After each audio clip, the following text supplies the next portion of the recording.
He's an author, a filmmaker, a former policy advisor to Ronald Reagan. He's a best-selling author, political commentator, and filmmaker. Joining us now, best-selling author, creator of Hillary's America. He's been described as an influential conservative thinker. And a guy who really, really doesn't like Hillary Clinton. Who's quite accustomed to navigating controversies surrounding his work. Dinesh D'Souza. He's Dinesh D'Souza. Dinesh D'Souza.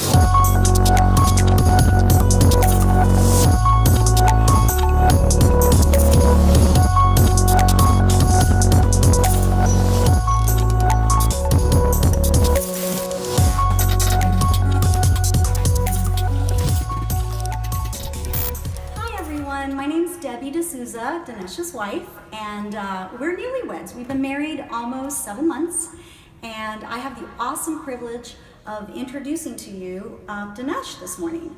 But I wanted just to mention a couple of things that maybe you don't know about Dinesh. So he's really, really funny, and I always encourage him to maybe tell some jokes and stuff because he's super funny. The other thing is he makes the most amazing oatmeal. And yeah, you probably didn't know that. Mr. Intellectual is also a really good cook. So everyone, without further ado, my husband, Dinesh.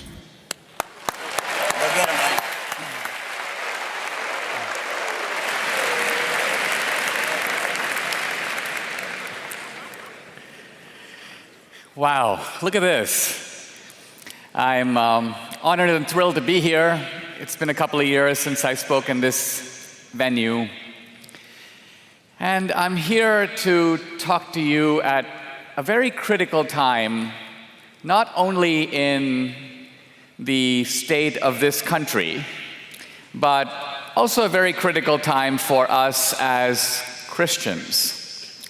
Because there comes a time as a Christian when you realize that you live in a very flawed world. And both on the international front and on the domestic front, you're dealing with flawed people.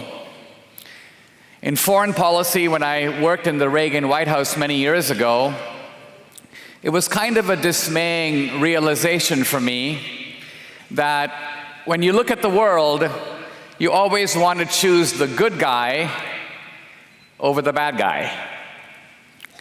But many times you realize that in the world, you're not dealing with that kind of a choice. You're choosing between the bad guy and the really bad guy. And the question then becomes, what do you do? How do you stay true to your principles?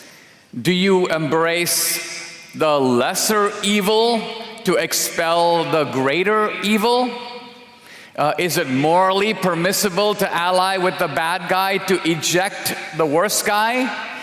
Historically, we have done that. America has done that. We allied with Stalin, remember? Because another bad guy, Hitler, posed a greater threat at the time. So that is one of the conundrums of foreign policy. In embracing a lesser evil, are you nevertheless embracing an evil? But now some of those foreign policy conundrums have come right home to us here in America, where in politics, we recognize that we have flawed candidates. And we are flawed too. I think as Christians, we should always remember that the line between good and evil is not between us and them. It is a line that runs through every human heart.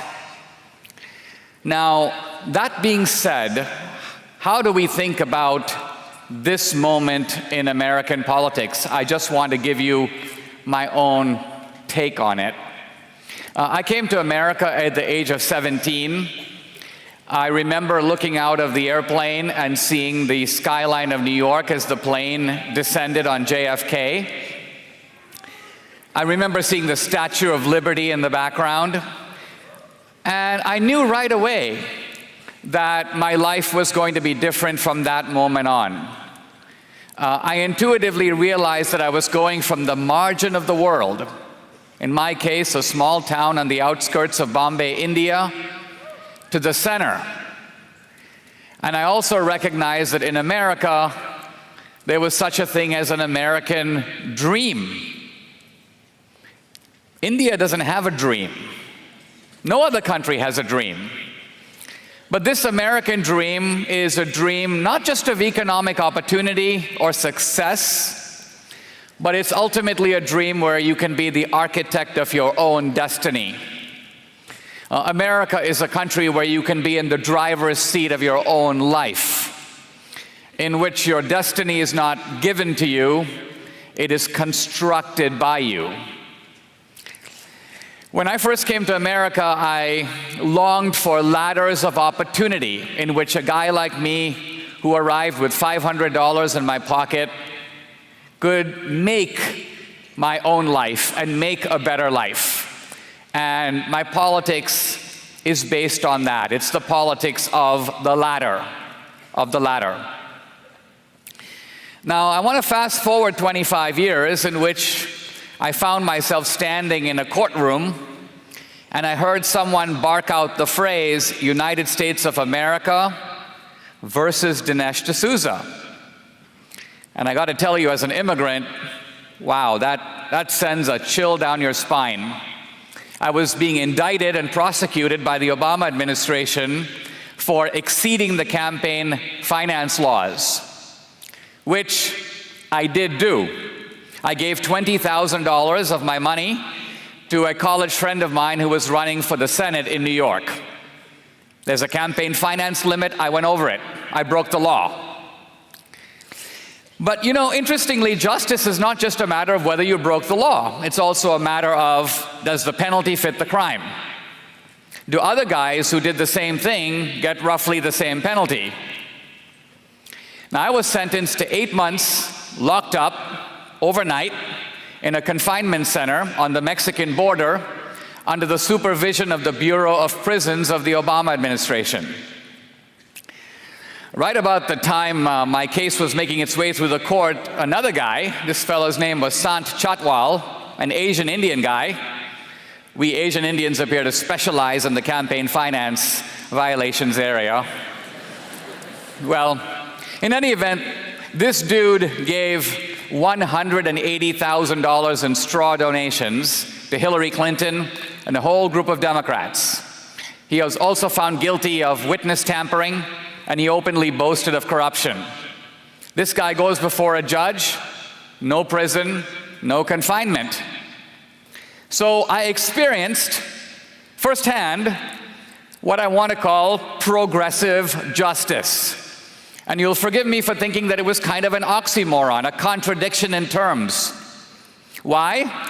Because I couldn't help but suspect that my real crime was a movie that I had made just a few months earlier about one Barack Obama. I went to Hawaii, I went to Indonesia, I went to Kenya, I put myself into Obama's world, and quite honestly, I upset him. Now on social media, people go, oh Dinesh, what makes you think the President of the United States is a very busy guy? What makes you think he pays one moment of attention to you? Well, I wouldn't have thought he did, except shortly after my movie came out, vituperative attacks on me by name began to appear on a website called BarackObama.com. The attacks were unsigned, but if you paid attention to them, if you watched them, in their kind of pomposity, indignation, and incoherence, they bore the unmistakable signature of the narcissist who currently occupies the White House. Yes.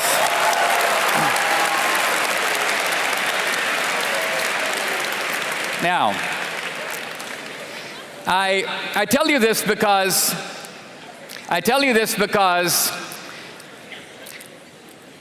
when I walked into this confinement center, when I walked into the lockup, you might say, I discovered that this wasn't white-collar criminals. This was the whole gamut of bad guys. Attempted murderers, drug smugglers, coyotes, the whole gamut.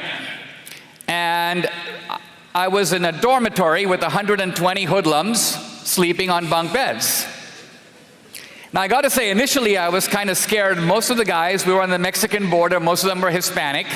There were a bunch of blacks, there were a bunch of whites, and everybody was in a group or gang. And the Hispanics alone were in many gangs. The American Hispanics are called Southsiders. They had their own gangs. And the Mexicans had their own gangs. So it was kind of a dicey situation. You didn't want to talk to this guy because that guy may want to kill you. I did briefly contemplate the idea of starting my own gang, the Asian Indian gang, but I didn't want to be the sole member. After a little while, though, I got the idea. I said to myself, you know, I'm actually in a very unusual place. I've seen in my life the American dream. These are people whose American dream is broken. Why don't I get to know them? I'm a conservative in an environment where conservatives never go. I mean, I'm not likely to walk down the hall here and see Charles Krauthammer or George Will. So let me talk to these guys and let me learn what I want to call the ideology of the criminal underclass. Now, my previous familiarity with this topic was limited to 2 viewings of The Shawshank Redemption,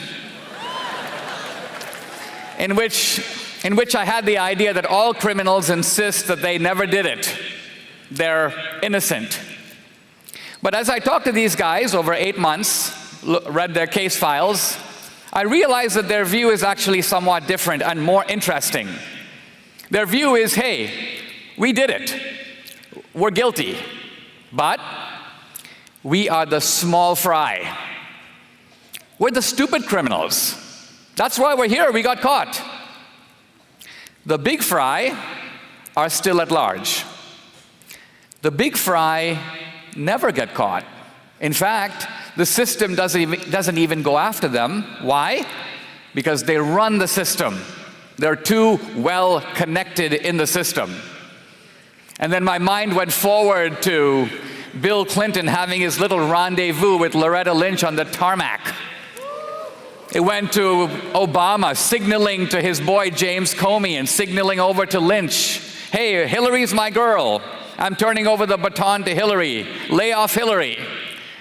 This is the way justice operates at the very highest level. So I began to think in a fresh way about politics. And that's what I want to give you a glimpse at this morning.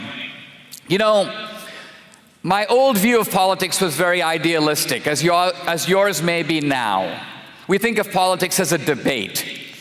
The liberals believe this and the conservatives believe that. The Republicans are for liberty and the Democrats are for equality and blah, blah, blah.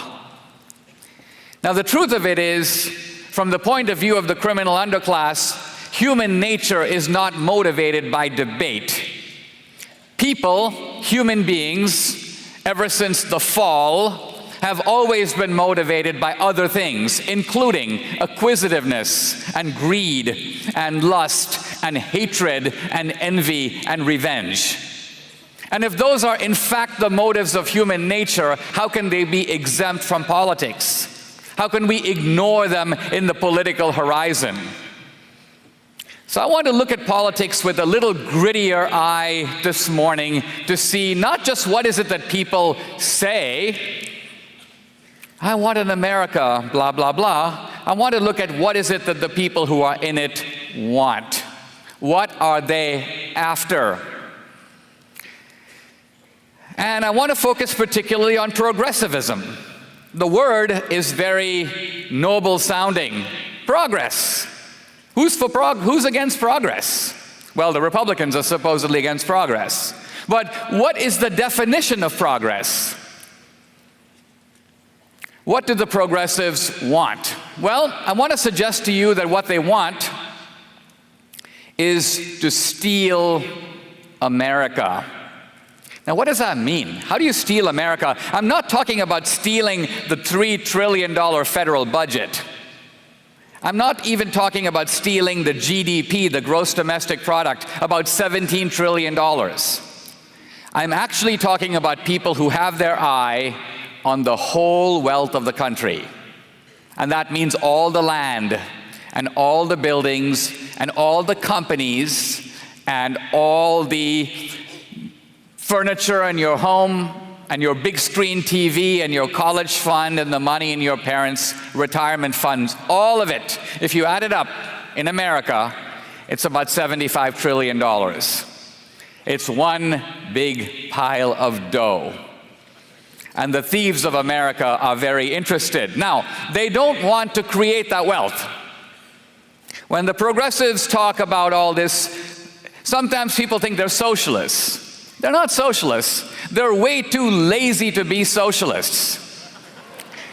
Because socialists historically believe in nationalization. Let's go nationalize the oil industry. Let's go down into Midland, Texas, and we're going to drill in the ground and get the oil out ourselves. Can you see Bernie Sanders doing that? I mean, Rip Van Winkle, who was basically sleeping on his neighbor's couch for 20 years, he's not going to do it. Or Hillary or Obama. They want the guys in Midland to go get the oil. You get it. You take it out, you put it into barrels, you label it, and then we're going to come in and take it over. We'll tell you what to do with it. This is stealing the wealth of America. Now,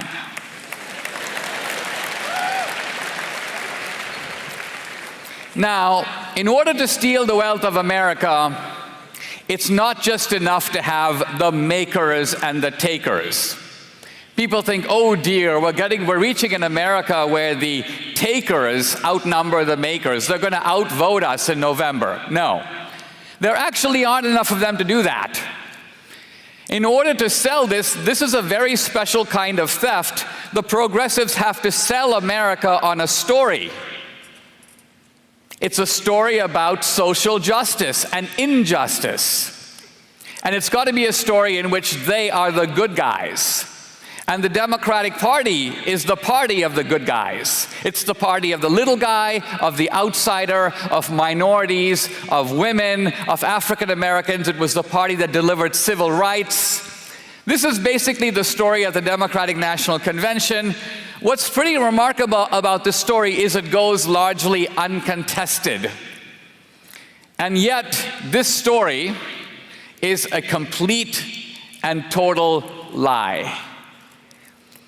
This is the theme of my latest movie, Hillary's America, which is out in DVD this week, and the accompanying book, Hillary's America, which I believe is available here today. The Democratic Party, amazingly enough, is the party that threw the American Indians off their land and did the Trail of Tears. The Democratic Party is also the party that for 50 years vigorously defended slavery. Now, after the Civil War, the Democrats realized that their hands were stained with blood and that it would look bad for them to be seen as the party of slavery, and so they redefined the whole debate to make it a North-South debate. The Democrats redefined the debate, so they said, oh yes, the Civil War was between the anti-slavery North and the pro-slavery South. But if you studied this even a little bit, you know, first of all, that most Southerners did not own slaves. And most Confederates did not own slaves. And the Northern Democratic Party, led by Stephen Douglas, protected slavery with the same zeal and enthusiasm as the Southern Democrats. So the slavery debate was not between the North and the South. It was, in fact, between the anti-slavery Republican Party and the pro-slavery Democratic Party, North and South. So here we get a hint at how the Democrats have been ingenious at covering up their historical crimes. How do they do it? They figure out a way to put the blame on somebody else. It wasn't us, it was the South. It wasn't us, it was the white man. It wasn't us, it was America. America did this. America did that. Well, wait a minute. If America did it, it would still be going on. Obviously, some Americans did it, and other Americans stopped them. Now, once slavery ended, the Democratic Party became the party of segregation, Jim Crow, and the Ku Klux Klan. Every segregation law in the South, and there is no exception, was passed by a Democratic legislature signed by a Democratic governor and enforced by Democratic sheriffs and authorities. The Democratic Party used the Ku Klux Klan as a terrorist arm of its own political machine. I quote here the progressive historian Eric Foner, who says that the KKK was for 30 years, quote, the domestic terrorist arm of the Democratic Party, end quote. It was a Confederate General, Nathan Bedford Forrest, who was a delegate to the DNC, who started the Klan. And then Republicans passed a series of laws outlawing the Klan until a Democratic president, Woodrow Wilson, revived the Klan in the early 20th century. How did he do it? He showed a pro-Ku Klux Klan movie to his cabinet in the White House. And this led to a Klan revival not just in the South, but also in the Midwest and in the West. And the Democrats, who hate to talk about any of this, you notice that they have rather deftly left it out of a lot of history books. But when they are forced to admit it, they go, well, yeah, gee, but you know what? We did the civil rights movement. Don't you know that that was Lyndon Johnson? We take credit for that. We did that one. Except they didn't. If you want to, you can simply check, and these days it's beautiful, you can do this on 1 minute on your phone. Look at the roll call vote on the civil rights movement of the 60s. You will discover that proportionately more Republicans voted for the Civil Rights Act of 1964 and the Voting Rights Act of 1965 and the Fair Housing Bill of 1968 than Democrats.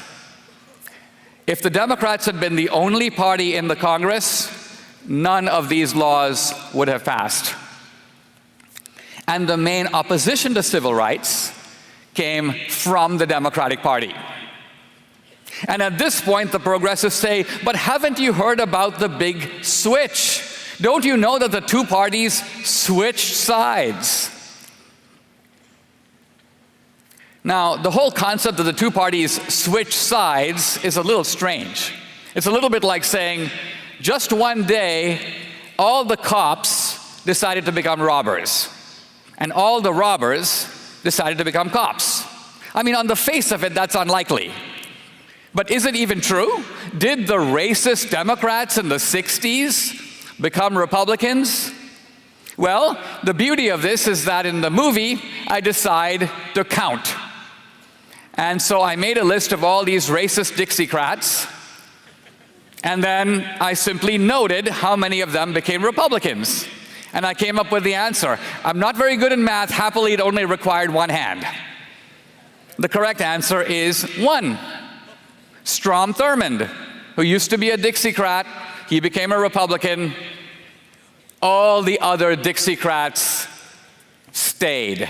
They remained in the Democratic Party. And a very telling symbol of this is that in 2010, when Robert Byrd died, Robert Byrd, by the way, was a longtime member of the Ku Klux Klan. He said it was the Grand Dragon of the Ku Klux Klan who motivated him to get into politics. And yet, he was called the conscience of the Senate. Hillary made a video talking about how he was her mentor. Obama and Bill Clinton went to his funeral. And Bill Clinton discussed his involvement in the Klan and made this statement. He said, in effect, don't be too hard on old Robert Byrd for being in the Klan. You had to be in the Klan in order to advance in the Democratic Party. You had to be in the Klan. You just had to. Now, this is the actual history of the Democratic Party. Women's rights.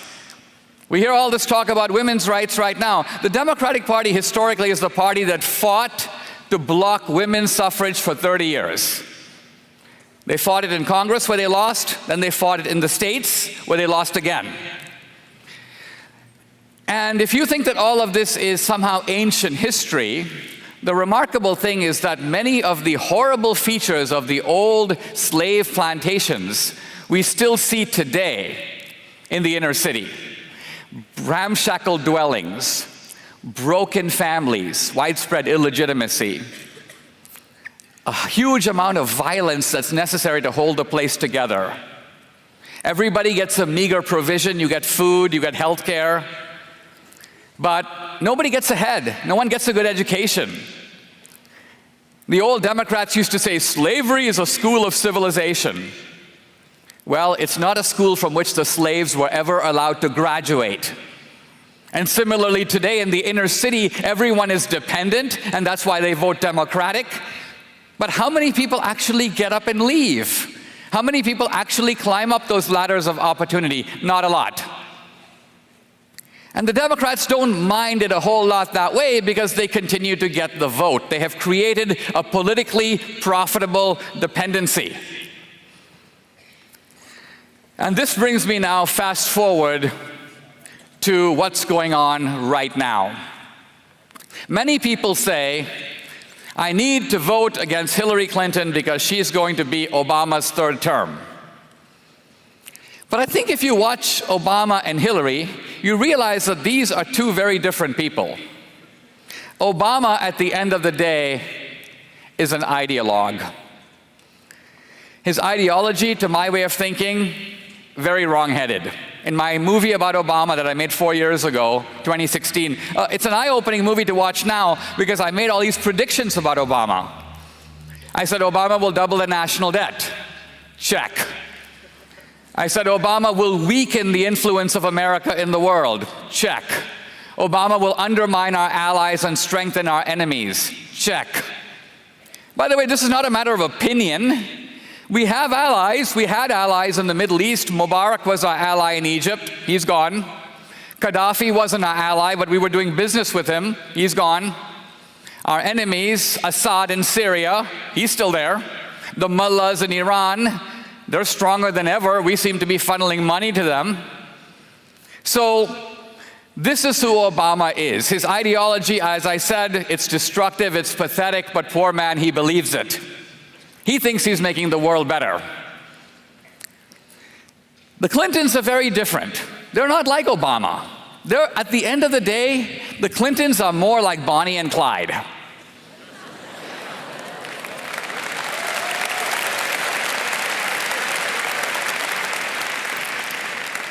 Guys, we need here a spirit of satire. If you want to understand the Clintons, you've got to crack open Huckleberry Finn by Mark Twain.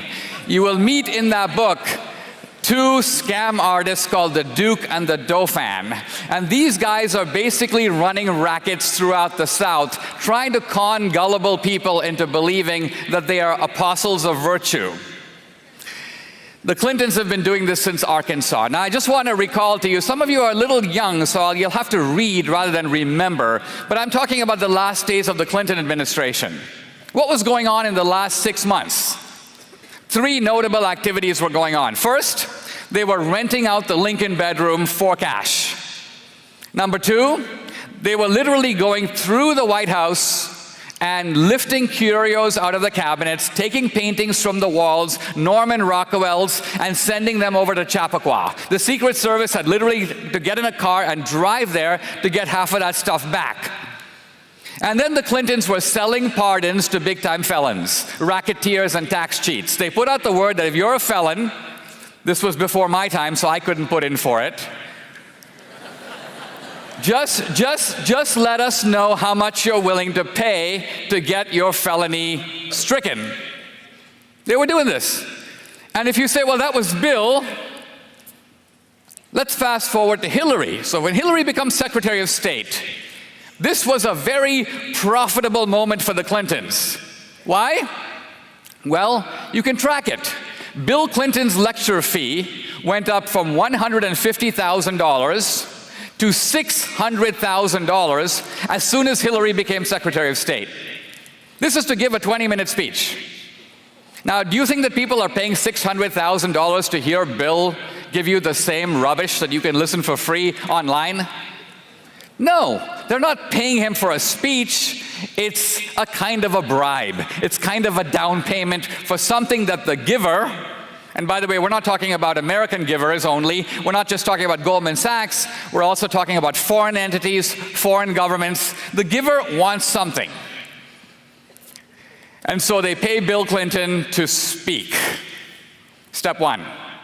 Step 2, Hillary now delivers the something that the donor wants. So in a very specific case, there were a group of billionaire Indians. They wanted Hillary to change her position and support the Indian nuclear deal. Hillary was against it. But once Bill began to be invited to India and money began flowing his way, Hillary had a change of heart. She switched her position. She supports the Indian nuclear deal. Step 3, millions of dollars now flow to the Clinton Foundation.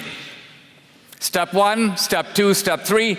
This happens again and again and again and again. I could give you 10 examples of it off the top of my head. And the Clintons admit it. They admit Step 1, they admit Step 2, and they admit Step 3. They merely deny that Steps 1 and 3 are related to 2. In other words, we took the money, we did the deed, and we took more money, but the taking of the money at the beginning and the end was not the reason we did the deed.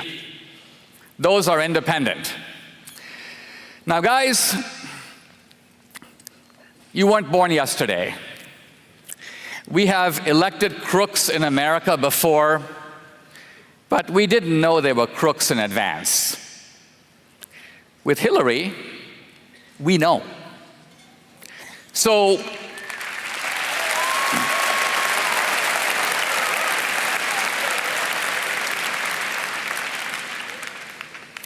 now, what will Hillary's America look like? I grew up in a country run by gangs. If you saw the movie Slumdog Millionaire, you get an idea.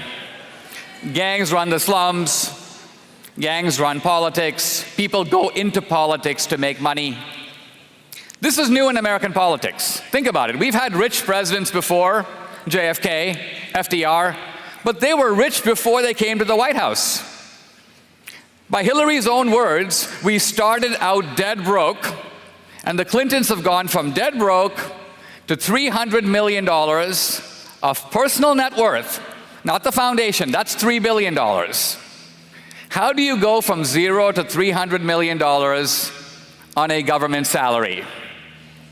Very interesting subject for an academic paper. Think of it, the Clintons did not invent the iPhone. They haven't started a business.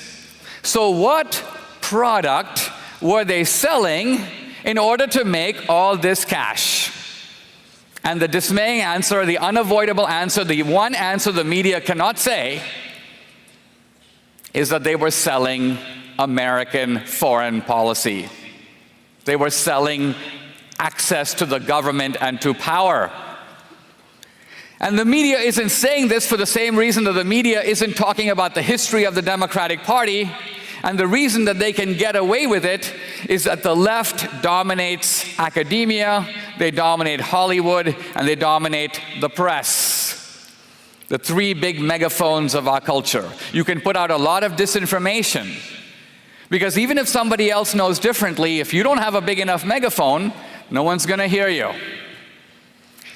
And look, I've been in American politics now for 25 years. Media bias is not new. Even Reagan had to contend with it in the 1980s. But the degree of it has reached scandalous proportions. Every day I watch my television and I marvel at the media huffing and puffing to drag this crooked hag across the finish line.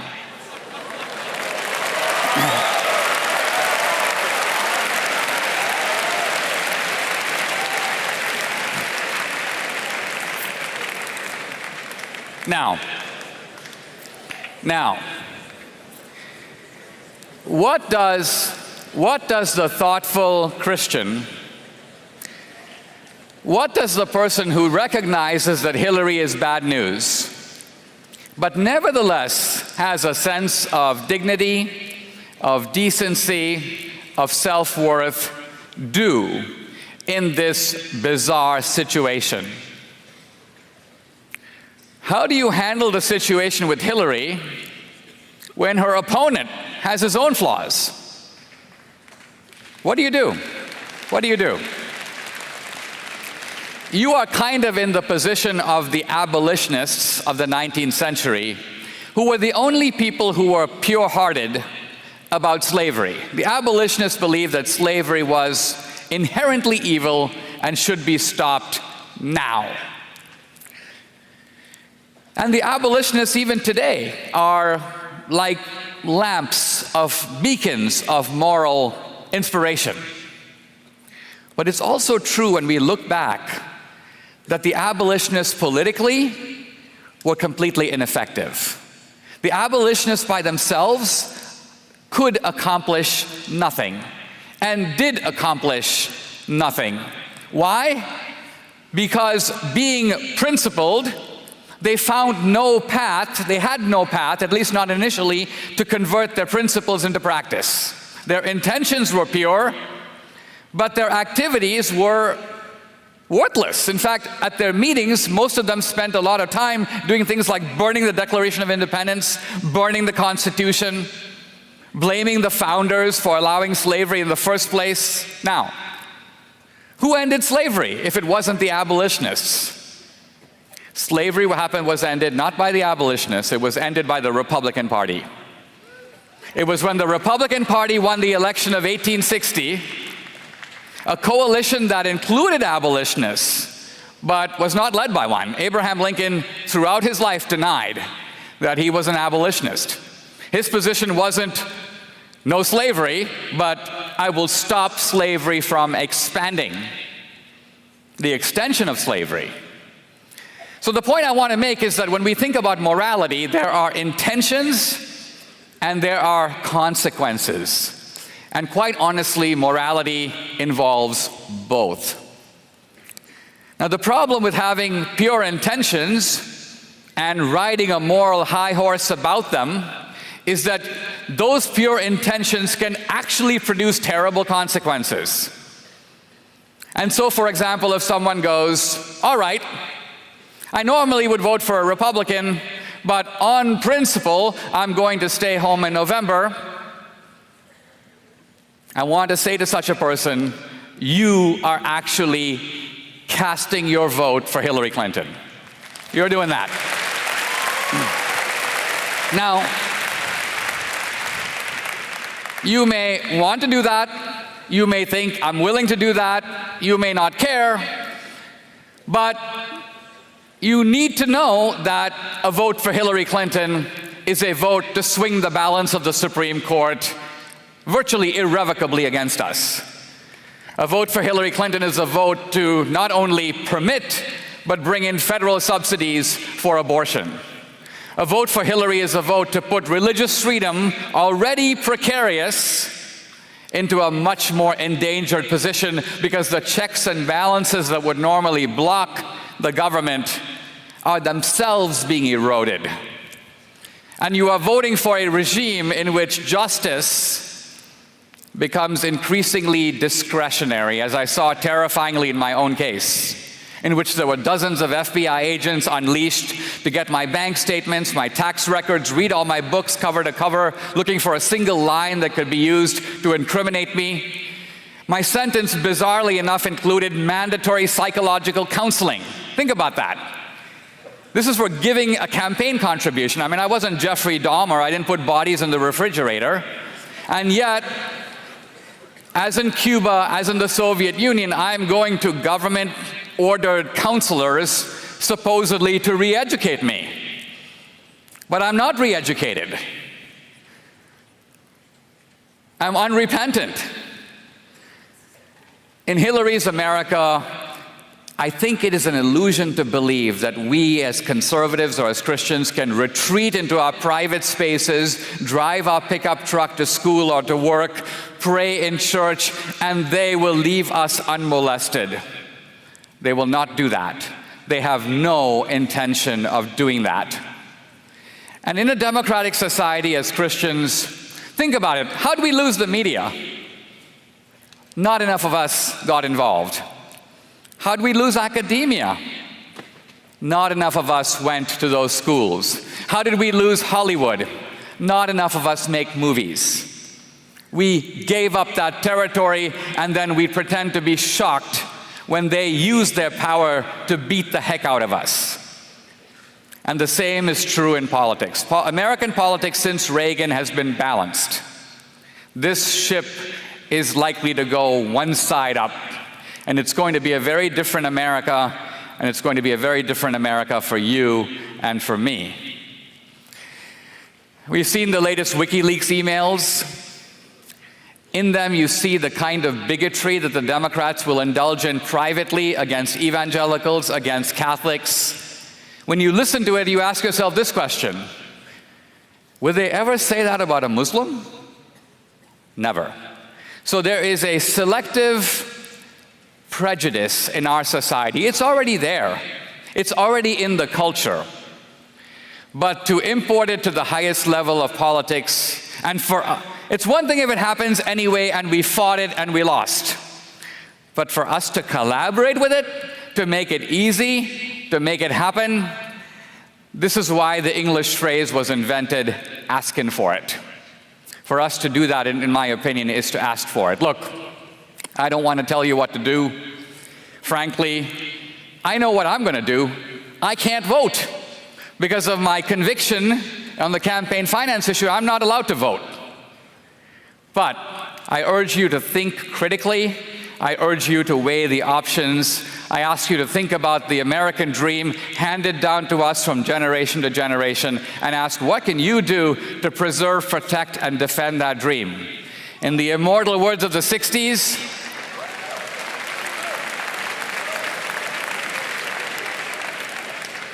I'll close with that saying from the 1960s, if not now, when?